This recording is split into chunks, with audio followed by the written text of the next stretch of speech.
Welcome back to HOA Karen Gets Denied. I thought it would be a warning. It was a campaign. Stop filming me and start clearing. The deadline is over. That is what Lisa Taylor screamed at me while blocking my front steps with a folding sign stand at 6:15 in the morning.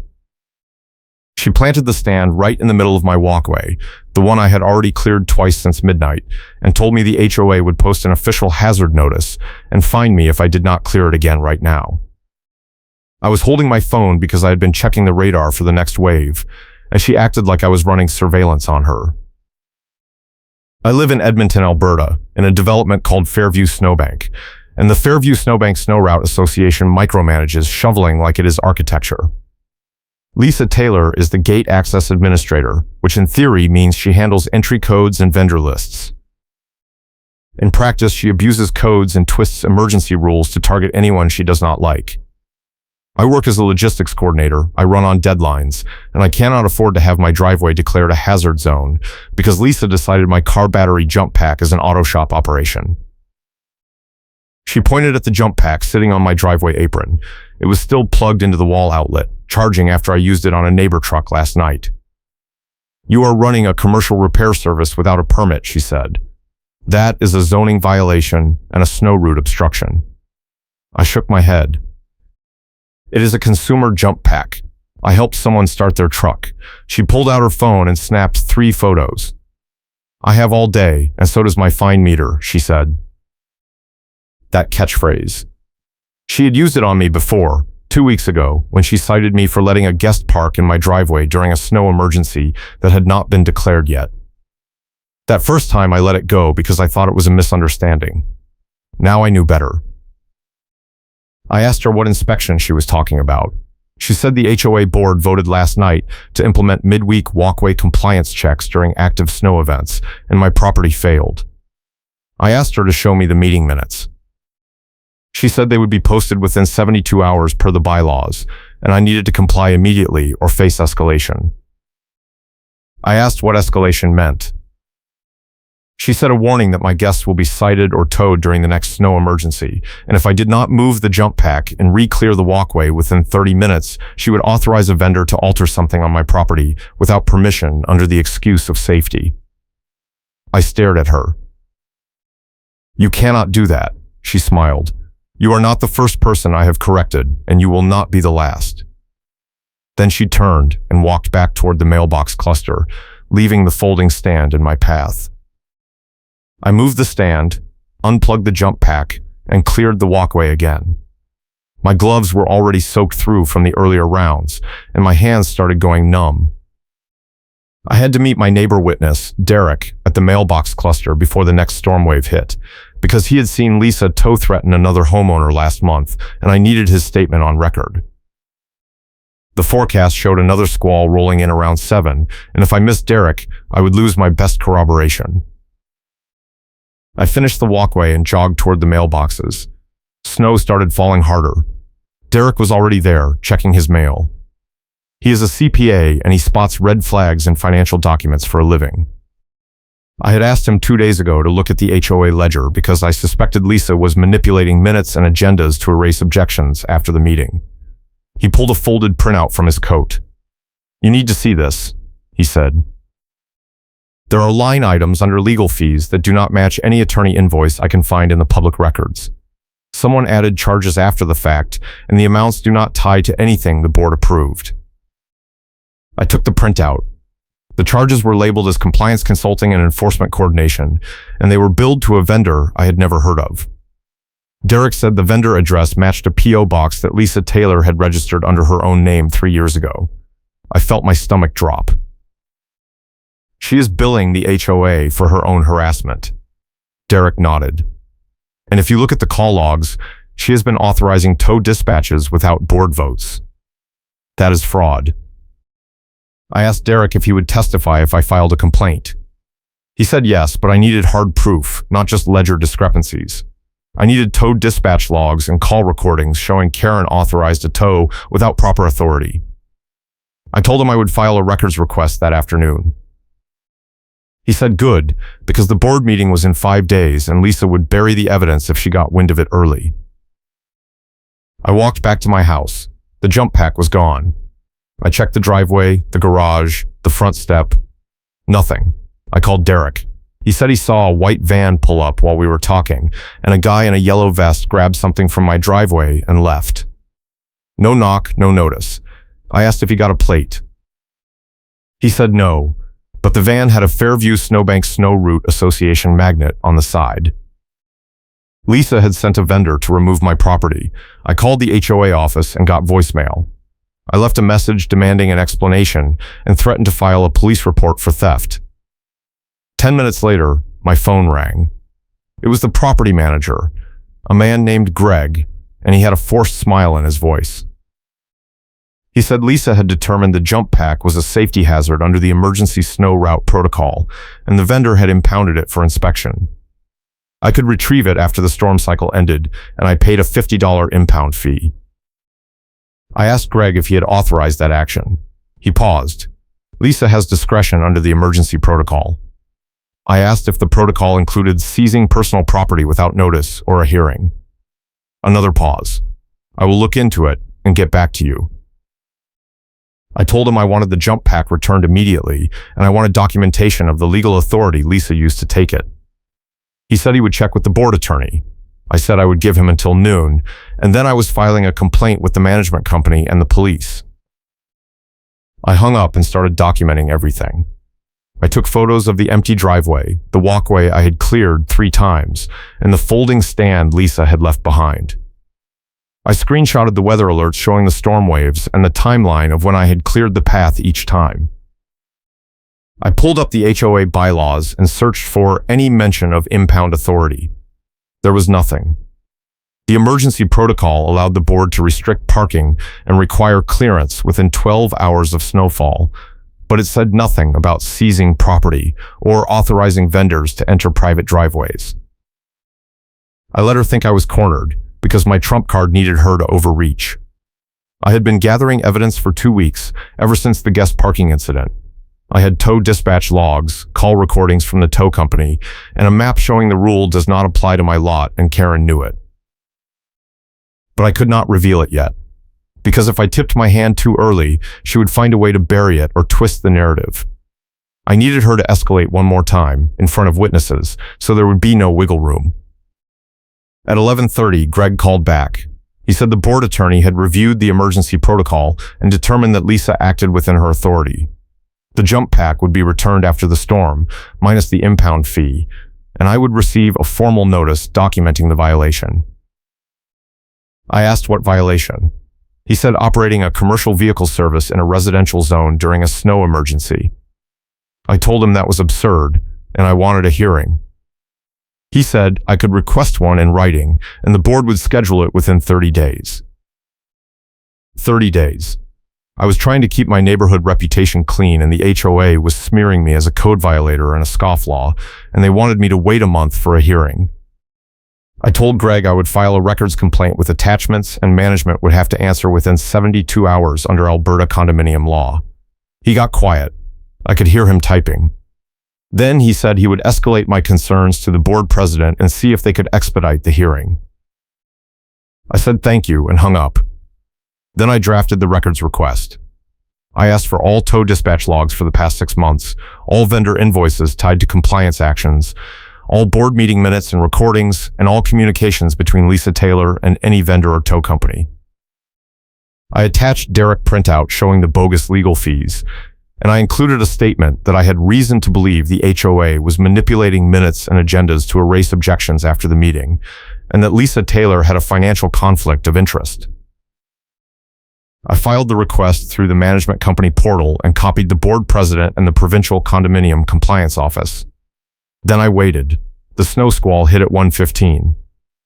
I was shoveling the walkway again when Lisa appeared at the end of my driveway.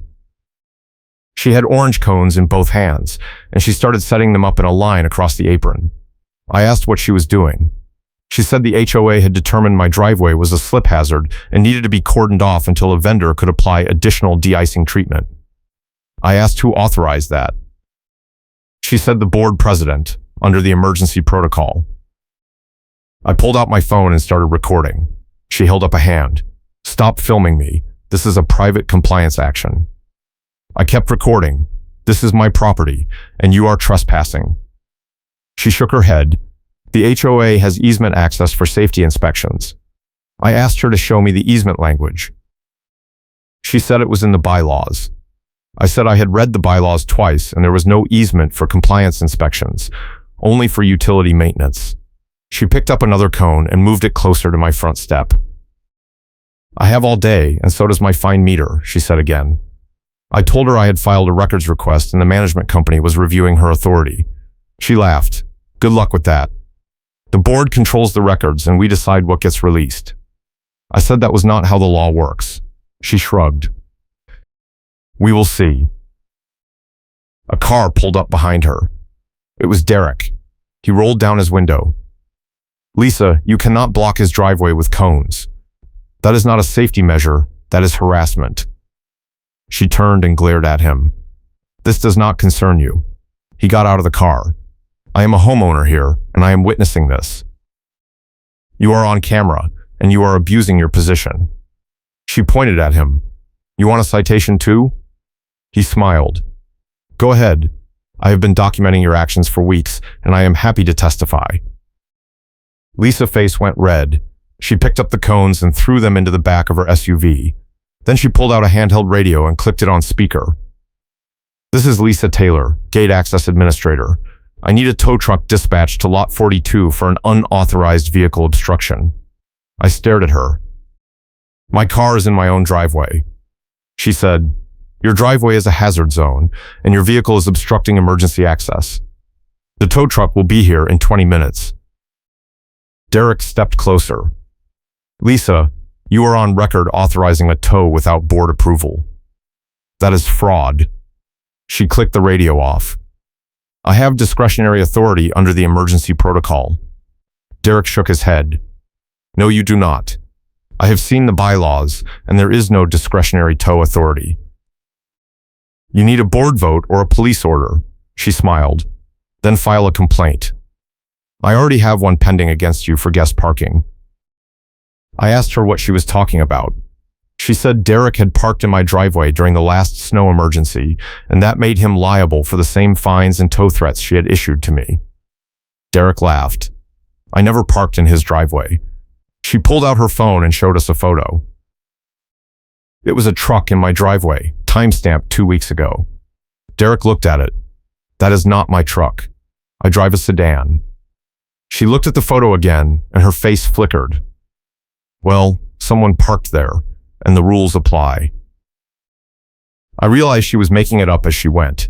She had photos of random vehicles, and she was using them to build a case that I was running a commercial operation. I asked her for the full set of photos.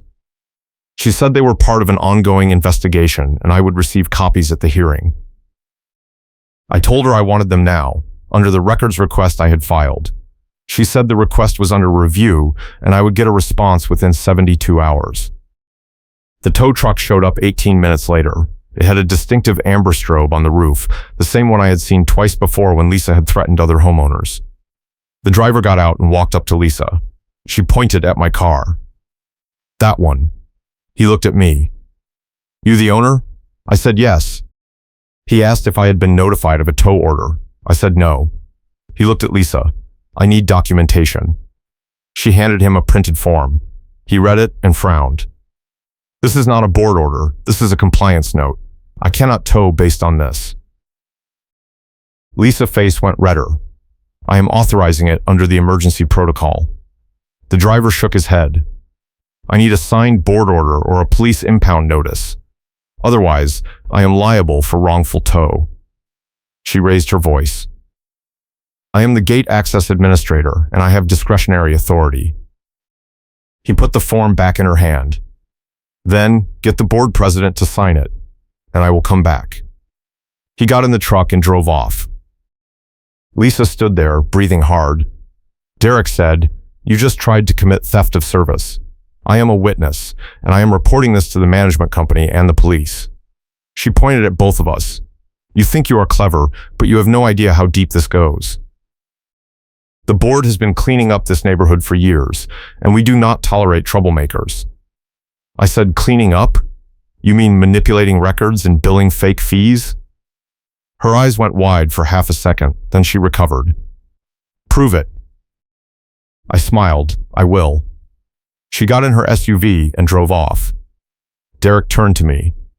You need to get that trump card ready because she is going to escalate again before the meeting. I nodded. I know. But I need her to overreach in public, with witnesses, so there is no way for the board to cover for her. He asked what I had. I told him I had a management company invoice trail showing bogus legal fees were added without authorization, and I was going to email the proof to every homeowner right before the meeting, so Karen walks into an ambush. Derek grinned. That is brutal. I shrugged. She earned it. He asked when I was planning to send it. I said the night before the meeting, around 8, so people would have time to read it, but Lisa would not have time to spin a counter-narrative. He said he would help me compile the email list, because the HOA roster was restricted, but he had a copy from last year's tax assessment. That night, I got an email from Greg. It said the board had reviewed my records request and determined that some of the documents I requested were privileged under attorney-client protections, and others were part of an active enforcement matter and could not be released until the matter was resolved. However, they were willing to provide meeting minutes and vendor invoices that did not contain privileged information. I replied and said I wanted all tow dispatch logs and all communications between Lisa Taylor and any vendor, and if they refused, I would file a formal complaint with the Provincial Compliance Office and request an audit. Greg replied an hour later. He said the board would provide the tow logs within 48 hours, and they would schedule a hearing for the following week. I said that was acceptable, but I wanted the hearing recorded and I wanted the right to present evidence and call witnesses. He said the board would allow a recording and I could bring one witness. I said I needed 2. He said the bylaws limited witness testimony to 1 person per homeowner unless the board granted an exception. I told him I would bring Derek and I would request the exception at the hearing. 2 days later, I received a packet in the mail. It contained meeting minutes from the past 6 months, vendor invoices, and a partial set of tow logs. The minutes had been edited. I could see revision marks where objections had been removed and votes had been reworded to make them sound unanimous. The vendor invoices matched the charges Derek had found, but the descriptions were vague. The tow log showed Lisa had authorized 6 tows in the past 4 months, but none of them had board approval documented. I forwarded everything to Derek. He called me 10 minutes later. This is smoking gun material. The minutes prove they are manipulating records, and the tow logs prove Lisa is acting without authority. If you present this at the hearing, she is done. I told him I was not going to present it at the hearing. I was going to email it to every homeowner the night before, along with a summary and a demand that the board remove Lisa from any enforcement role. He asked why I was not waiting for the hearing. I said because the hearing was a setup. The board controlled the process, and they could shut me down or exclude evidence. If I emailed the proof directly to the homeowners, Lisa would walk into the meeting with a room full of people who already knew she was corrupt, and the board would have no choice but to act. He said it was risky, because Lisa might claim I was harassing her or defaming her. I said I would stick to facts and documents, and I would copy the management company so there was a paper trail. The hearing was scheduled for Thursday night at 7. On Wednesday afternoon, Lisa cornered me before sunrise while I was shoveling. My gloves were wet and useless, and I was trying to finish before the next wave hit. She walked up with her clipboard and her radio. I need to talk to you, she said. I kept shoveling. Go ahead. She said the board had decided to drop the towing threat and the impound fee if I agreed to withdraw my records complaint and sign a consent order admitting the violations. I stopped shoveling. What violations? She said the commercial vehicle operation and the hazard zone non-compliance.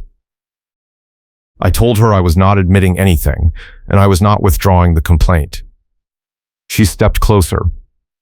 You do not understand. If you push this, the board will make your life hell.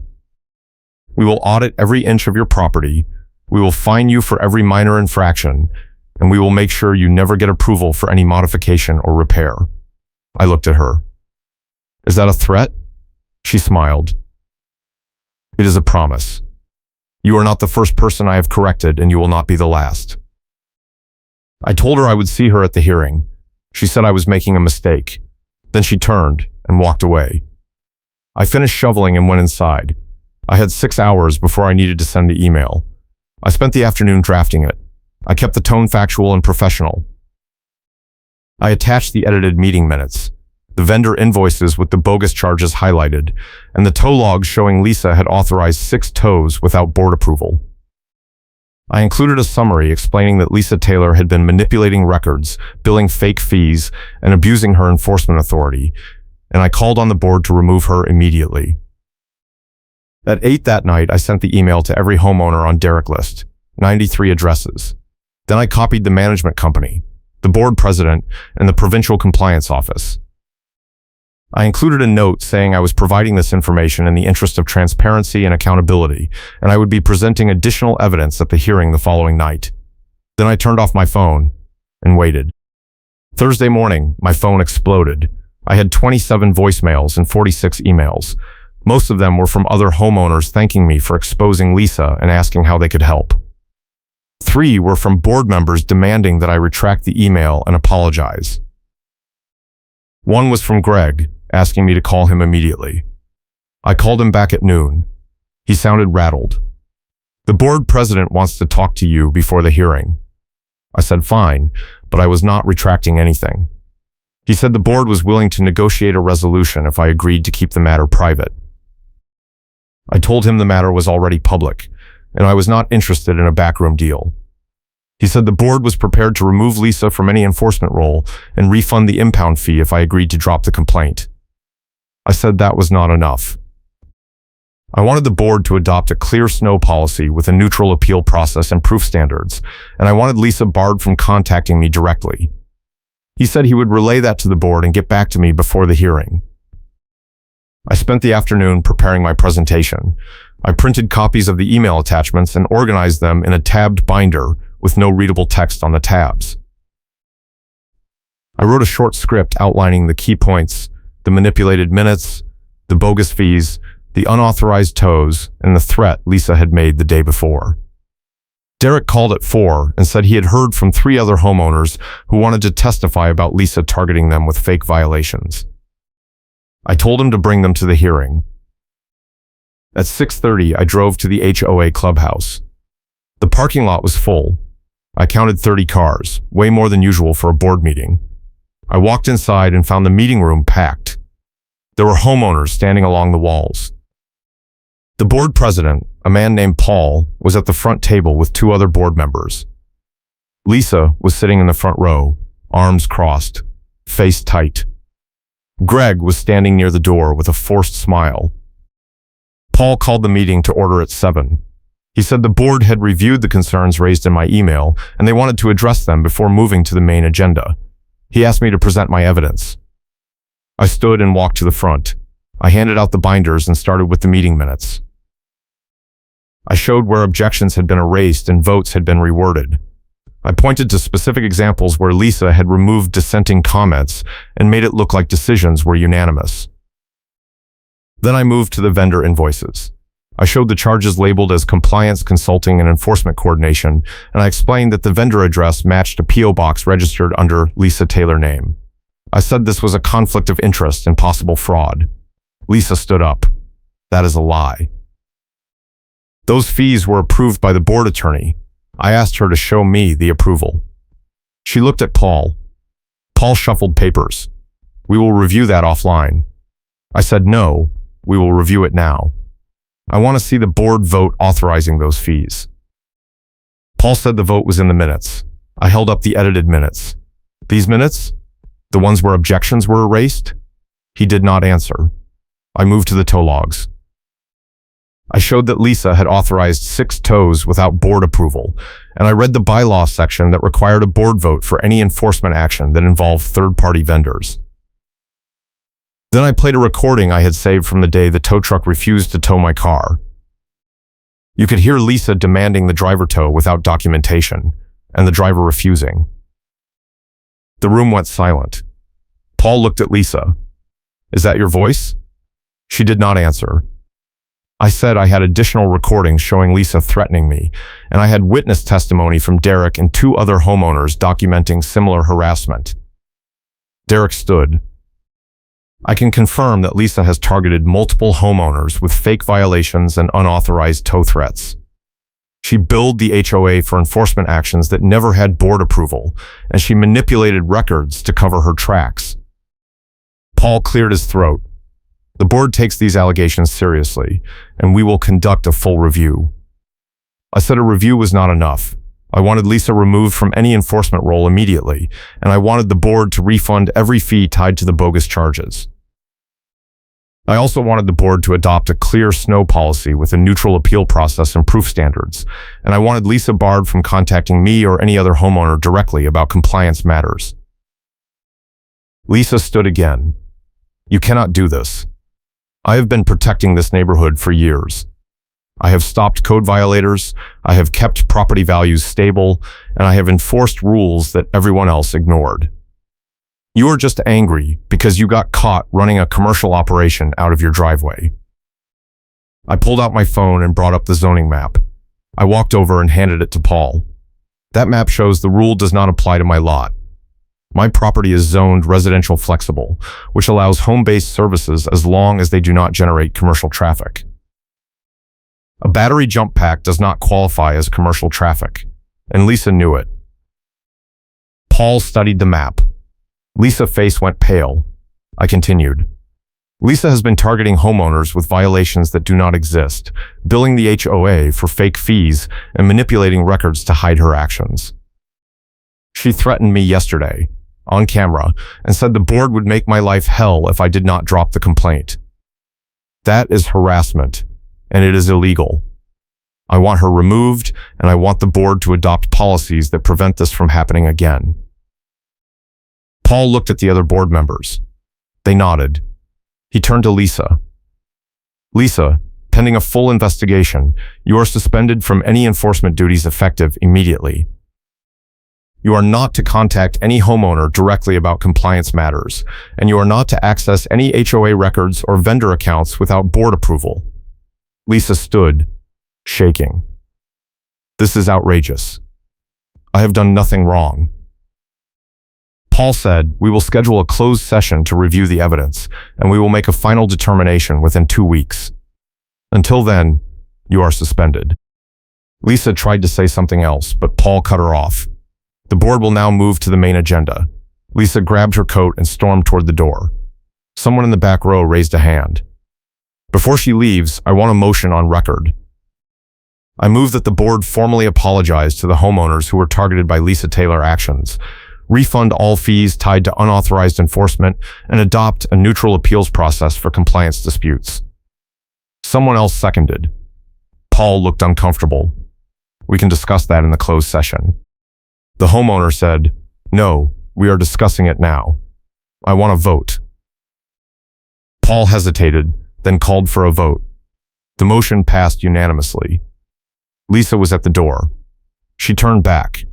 You think you won, but you have no idea what you just started. Then she left.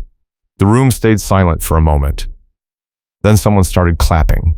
Others joined in. I sat down. Derek leaned over. You just pulled off the cleanest ambush I have ever seen. After the meeting, I filed a formal complaint with the Provincial Compliance Office, attaching all the evidence I had presented. I also filed a small claim suit against the HOA for the impound fee, the cost of the records request, and the time I had lost dealing with Lisa harassment. The Compliance Office opened an investigation within a week. The HOA hired a new management company to audit the records and the financials. 3 weeks later, the audit results came back. The management company found that Lisa had billed the HOA for over $12,000 in fake compliance fees over the past 2 years. She had also edited meeting minutes in at least 15 instances, and she had authorized 9 TOWs without board approval. The auditors recommended that the HOA terminate Lisa access to all records and vendor accounts, refund the affected homeowners, and refer the matter to law enforcement for possible fraud charges. The board voted to remove Lisa from the gate access administrator role and bar her from holding any HOA position for 5 years. They also voted to refund the bogus fees and adopt a new compliance policy with a neutral appeals process and clear proof standards. I received a check for the impound fee and my legal costs. Lisa was ordered to stop contacting me directly, and the HOA sent a correction email retracting the smear they had posted about my supposed commercial operation. In small claims court, the judge ruled in my favor. The HOA was ordered to pay my filing fees and issue a formal apology.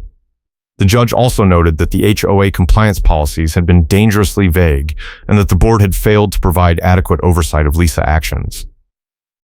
He recommended that the board implement regular audits and training for anyone with enforcement authority. Lisa tried to appeal, but her attorney withdrew after reviewing the evidence. She ended up settling and agreeing to stay away from any HOA governance role. The last I heard, she moved to a different development. Derek and I became good friends after that. He helped me review the new compliance policy before the board finalized it, and we made sure it included real protections: written notice requirements, a 48-hour response window, mandatory board votes for any enforcement action involving vendors, and a neutral third-party appeals panel. The board adopted it unanimously. The neighborhood is quieter now. People still complain about the snow rules, but the enforcement is fair and transparent. No more surprise tows, no more fake fees, no more threats. I keep a copy of the audit report in my files just in case, but I have not needed it. I still see the tow truck with the distinctive amber strobe once in a while, but now it only shows up when someone actually violates the parking rules, and there is always a board-signed order on file. Lisa catchphrase, "I have all day, and so does my fine meter," became a running joke in the neighborhood. Someone even made bumper stickers. I did not buy one, but I appreciated the sentiment. If you enjoyed this story, please like and subscribe for more HOA drama and neighborhood justice. Looking back, the whole thing could have been avoided if the board had been paying attention. But they were not, and Lisa took advantage of that. She thought she could manipulate records, bill fake fees, and harass homeowners without consequences. She was wrong. The trump card worked because I waited until she overreached so far that there was no way for the board to defend her. When I emailed the proof to every homeowner right before the meeting, she walked into an ambush with no escape. The funny part is, she could have walked away clean if she had just followed the rules. But she wanted control, and she wanted to punish anyone who challenged her. In the end, she lost everything: her role, her credibility, and her foothold in the neighborhood. And the HOA learned a hard lesson about oversight and accountability. I still shovel my walkway 3 times a morning when the snow comes hard, but now I do it on my own schedule, without someone blocking my steps or threatening to tow my car. The jump pack sits in my garage, fully charged, ready to help the next neighbor who needs it. And if the HOA ever tries to call it a commercial operation again, I have a binder full of documents that say otherwise. See you next time, and until then, take care of yourself.